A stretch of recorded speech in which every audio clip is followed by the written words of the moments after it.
Welcome to the Disney Wedding Podcast. This show is brought to you by Carrie Hayward's Fairytale Weddings Guide, the only guidebook and bridal organizer tailored exclusively to Disney's fairytale weddings at Walt Disney World. I'm Carrie Hayward, and each week I feature Disney wedding updates, money-saving tips, and interviews with wedding vendors and real Disney couples. I also cover honeymoons, anniversaries, and engagements at the Disney parks and resorts. Join me now as the Disney Wedding Podcast celebrates romance at Disney destinations.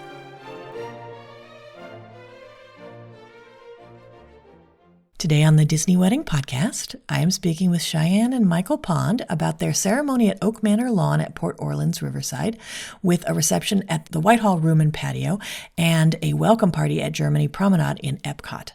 I thought you guys would be interested to hear how they chose these locations and how they planned everything and how it all turned out.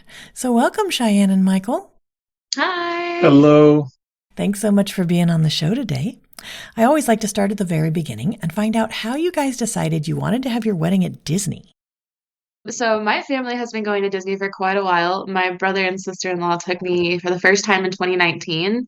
We stayed at Animal Kingdom Lodge, and honestly, from that point, I was hooked. We had a Savannah View room, and the giraffe just came up right up to our balcony about 20 feet away. And after that, it was like, there's nowhere else I want to go on vacation. It's going to be Disney. And then when we got engaged, we were going back and forth between eloping in the Canadian Rockies and then Disney World. Michael wanted to go to Canada and I wanted to go to Disney. So it was definitely me who won that one, but he ended up loving it and having the best time ever. That's awesome. How did your friends and family react when they found out where the wedding was going to be? I think my family and our friends, they saw it coming. I think his family didn't believe we were being serious until they saw the invitations. And then after that, they got really excited. How many guests did you invite and how many were able to make the trip? We invited around 50 guests and we ended up having about 37 actually make it. We almost lost a few. Someone had to go to the hospital the night before the wedding, but they ended up getting discharged the day of and making it to the wedding, and they were well and they had the best time ever. So we were very happy to see that they were healthy and present at the wedding.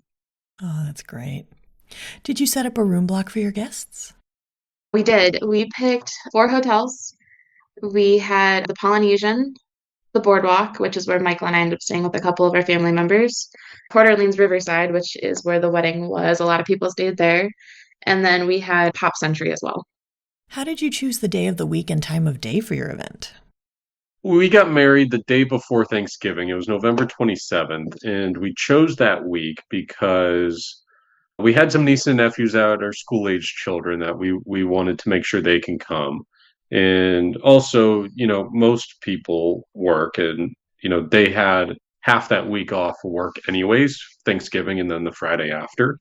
So we thought it'd be not such a hard vacation time to get off for people with work and school being, the holiday Thanksgiving week. So that's how we landed on that particular day and week. That's great. How did you choose the time of day for your event?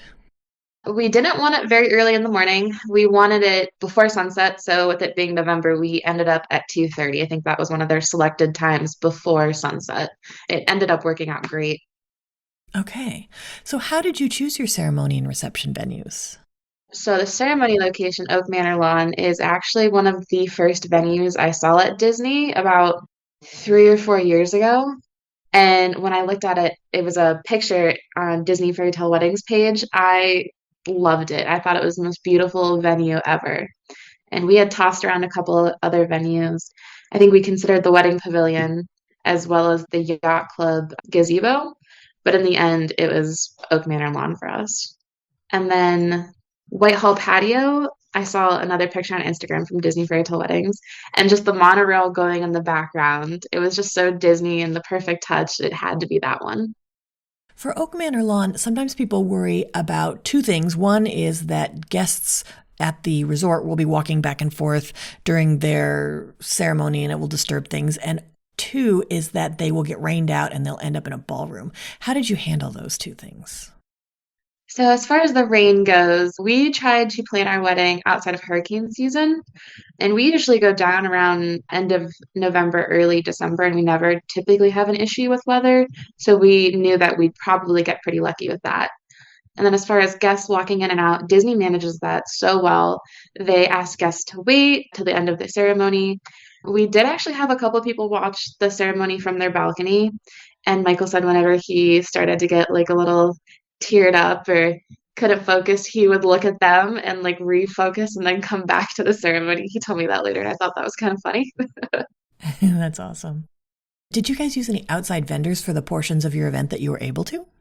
Yes, we had Fairy Tales and Wedding Bells. They did all the coordinating and they were incredible. I think there was one point in the morning where I wanted an energy drink so bad, and I just said out loud to the room, I was like, I could really go for Celsius. And Michelle pulled three flavors out of her bag. I just looked at her and I was like, oh my God, thank you. They were incredible. Anything we wanted or even needed before we even knew it, they had it and could do it.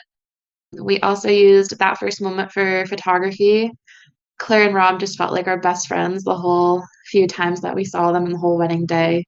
They made us feel like just incredible in front of the camera. We didn't feel awkward or anything. And then we had Trinity Wedding Cinema for video, and David was awesome. Invitations, we used Marceline Paper Company. She did all of our wedding signage, and she created the most perfect signage and invitations, and they were just something out of a dream. That's fantastic. How did you guys choose your officiant? We originally reached out to Renee Silverman because I saw on the Facebook page that when she marries people, she has a fairy godmother wand, and I thought that was precious. But unfortunately, she was going to be out of town for our wedding, so she referred us to Kelly Hunsberger. She's another officiant in the Orlando area, and she was incredible. She did our whole ceremony from scratch, integrating key aspects from our relationship and moments, and was able to work with us to kind of curate the best ceremony fit to us. And it was beautiful. I think it at one point had everyone in tears, and there was another moment everyone was laughing. And then throughout the whole thing, she pulled in a lot of Disney touches, and she was just amazing. We loved her so much. That's wonderful. Did you add any kind of entertainment to the ceremony or the reception? The ceremony, we had a violinist, and they were amazing. I didn't get a chance to talk with them, but I heard everything she played, and every song I picked, it was beautiful. And then as far as entertainment for the reception, we had Donald Duck, and I thought everyone was going to think it was a little weird, the non-Disney people, but I think even they really got into it. Like everyone was taking pictures and dancing with him and giving him hugs. So I'm glad that went over better than I thought because he is my absolute favorite. Did you choose a special outfit for him? Yeah, so he was in a tux, but it was a purple tux because purple is my favorite. So that was a must.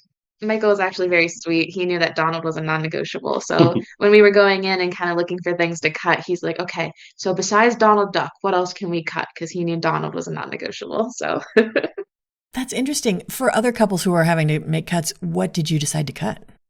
So we were going to have two dessert parties, but we found out due to the Christmas party at Magic Kingdom, our dessert party at the marina at the Grand Floridian that night, it wasn't going to be happily ever after fireworks. It was going to be the Christmas party fireworks. So we felt for the price to not have the fireworks that we wanted, we went ahead and just cut that whole event. It was mainly that dessert party after the reception that we cut. That was like the biggest thing. We had a champagne tower at one point that we decided to cut. We stayed relatively within the guardrails of a budget we had in mind, but then also was able to pick sort of the things we wanted and the things that were kind of most important to us. And they kind of worked well together. That's wonderful. Do you have any menu items or cake flavors from the reception that you would recommend? Oh my goodness, yes. Our cake, and it was our planner at the time who recommended this combination to us. The top tier was lavender with lemon cream and fresh blueberries. And then the bottom tier was almond cake with Bavarian cream and strawberries. And then Michael actually picked most of the menu. The food was pretty much his choice. I'll let him tell you about the short ribs he picked because he was very excited. Yeah, we had a roasted chicken option with a truffle mac and cheese. It was fantastic. But then it was shortly before we were deciding our menu, we went to Kona Cafe at the Polynesian, and I got their coffee infused short rib with like a carrot ginger puree. And so we requested if we could have that as kind of our second entree option, and they were able to accommodate. But that short rib was fantastic. It's one of, my opinion, one of the best meals I've had at a Disney restaurant. That's awesome. Can you tell my listeners a little bit about the welcome party you added at Germany Promenade in EPCOT? Yeah, so we decided that because it was going to be a destination wedding with most of our guests being either from Ohio or California, that we wanted to do a 2-day event. So the rehearsal dinner welcome party, we decided to go with Germany A and B Promenade. I looked in your guide and that was said to be the best viewing location for fireworks. So that's why we went with that. We picked some food from around Disney property that we loved. We did the cheeseburger spring rolls from Magic Kingdom, Ohana noodles from the Polynesian, and then we did the filet mignon sliders from Boathouse. And we also had the Mickey dipped ice cream bars. And then at the end of the night, we surprised everyone. We tried to keep this as quiet as possible for a year and a half. It kind of worked, it kind of didn't, but we had a ride mix in on Guardians of the Galaxy. That's great. Can you give my listeners a timeline of how the wedding day all fit together? So the wedding day started kind of early. My alarm went off at 4:15. So after that, we had hair and makeup come into the room, and hair and makeup went from about 5 until 10:30, and that's about when the time the photographers got there. And then from 10:30 till I believe 11:30, we were doing like getting ready photos, bridal shots. After that, we got in the vans. We all went to the Grand Floridian. Michael and I did our first look. We did more pictures with family, the bridal party. We did our vows with the first look as well.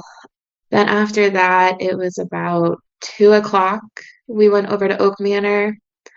Michael left in a different van, and then I got in the specialty car. And then at 2:30, the ceremony started right on time. Everybody went down the aisle. I think the ceremony was over by 3. And then we did more photos with everyone who wanted to. And then we went over to Whitehall. Everyone went to cocktail hour, and Michael and I had our own little room they put us in with appetizers and our drink of choice. That was really refreshing and just time to spend together. Then at about 4 o'clock, we saw the reception space. They allowed us to have a first look of that, which I'm incredibly grateful for. And they also allowed us to practice our first dance because we had spent months learning a first dance for that. And then at about 4:30, we did the bridal party introductions. Then Michael and I did our introduction and our first dance. We did first dances with my brother and Michael's mom.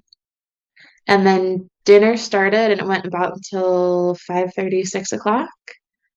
And that's when we did a group picture and they announced Donald. He came in, everyone loved him. And then cake cutting at about 7:30 to 9:30 we had dancing. And it was amazing. It was the best day ever. So for each of you, what ended up being your favorite memory of your wedding day? I think for me, my favorite part was actually of the welcome party the night before and getting to experience the private firework viewing and having our own bar to enjoy with all our friends and family and some of the best foods that we've got to hand pick from the various restaurants and parks at Disney. And then getting escorted over to Guardians of the Galaxy after park close. We got escorted onto the ride. It was only our friends and family that was on the ride. It was really awesome getting to experience that with just our friends and family and seeing everybody's reactions to the ride and all the detail and all the animation they put into those rides.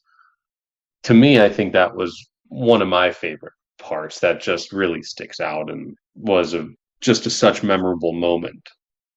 I think for me, besides our first look and our vows, seeing everyone get to experience Disney for some people the first time and seeing what we had planned for them and how excited they were. Everyone kind of just looked like a kid in the theme park, which they were, but it was awesome.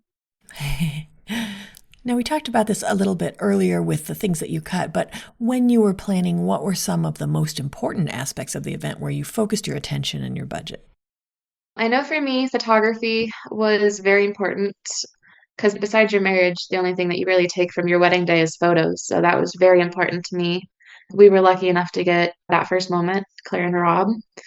Another area that we focused on was floral. I wanted the design, the layout to embody my vision, which we did like sunset colors, pinks and oranges. It was beautiful.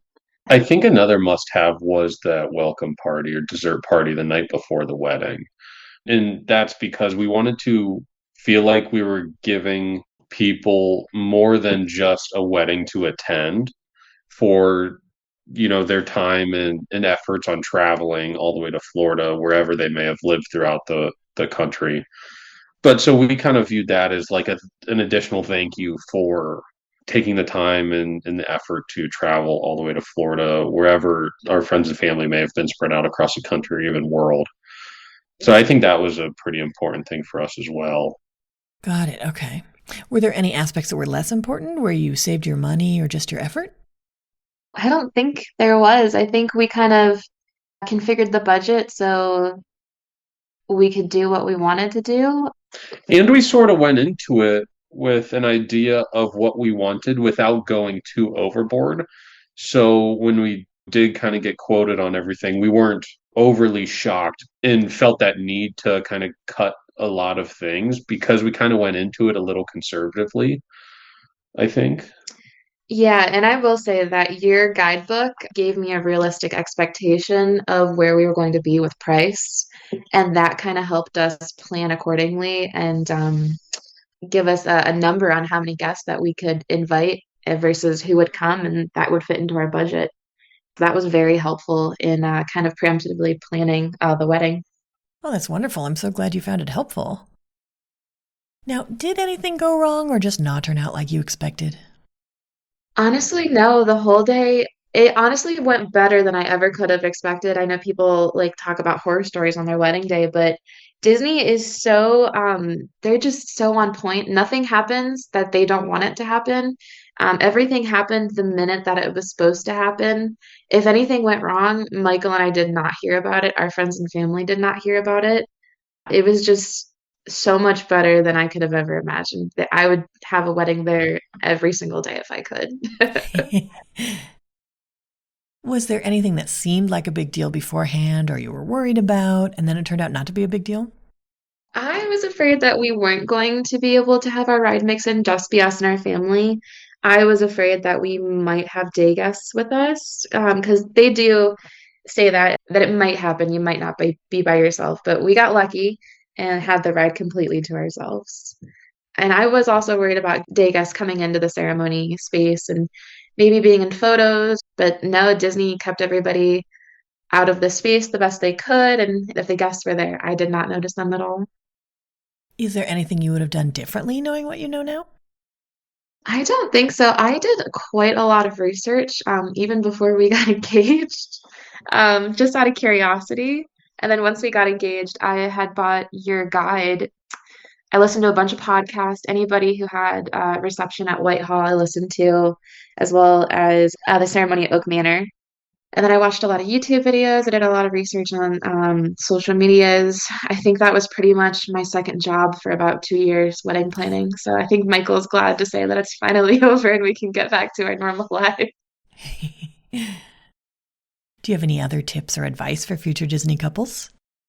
I definitely recommend trying to go see your venue space before it's actually decided and like actually traveling to Disney and actually seeing it in person and trying to envision what you want the space to look like, all decorated, and what table layouts you want and all that. I think that is a very valuable thing to try and prioritize, in my opinion. I think it really helped us solidify that we chose the right space for our events.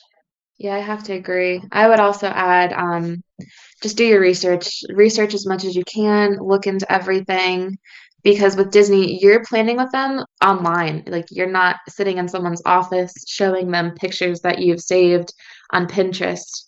And the more detail you give Disney, the better your event is going to be. If you can share your vision 110%, they will do their absolute most to adhere to it. And I would also say, don't be afraid to ask Disney if they can do certain things that you might like to have at your ceremony or reception. We found that they were extremely accommodating to any sort of request about moving floral or moving decorations or transporting people. They were extremely accommodating, and it's like they didn't say no. I mean, they tried their best to do what they could to accommodate what we wanted, and we noticed I don't think they had any issues with them. Yeah, definitely don't be afraid to ask for something. Because originally they had told us that the welcome party was, they were not allowing any dessert parties that week due to the holiday. But we asked again with a lot of hope, and they said yes. And they said yes to pretty much everything that we asked for. They were wonderful. I honestly couldn't imagine having a wedding elsewhere. That's fantastic. Well, Michael and Cheyanne, I think you've offered a lot of great tips and advice for anyone who's interested in getting married or having a vow renewal at Walt Disney World, and I appreciate your taking the time. Yeah, absolutely. Thank you so much for having us. Awesome. Thank you again. We appreciate it. That's our show for today. I'm your host, Carrie Hayward, inviting you to join me again next week for another episode of the Disney Wedding Podcast. Past shows and tons of photos for each episode are available on my website, DisneyWeddingPodcast.com, or listen in your favorite podcast app. And for instant answers to all your Walt Disney World wedding questions, check out Carrie Hayward's Fairytale Weddings Guide, available as an interactive ebook with continual free updates at fairytaleweddingsguide.com.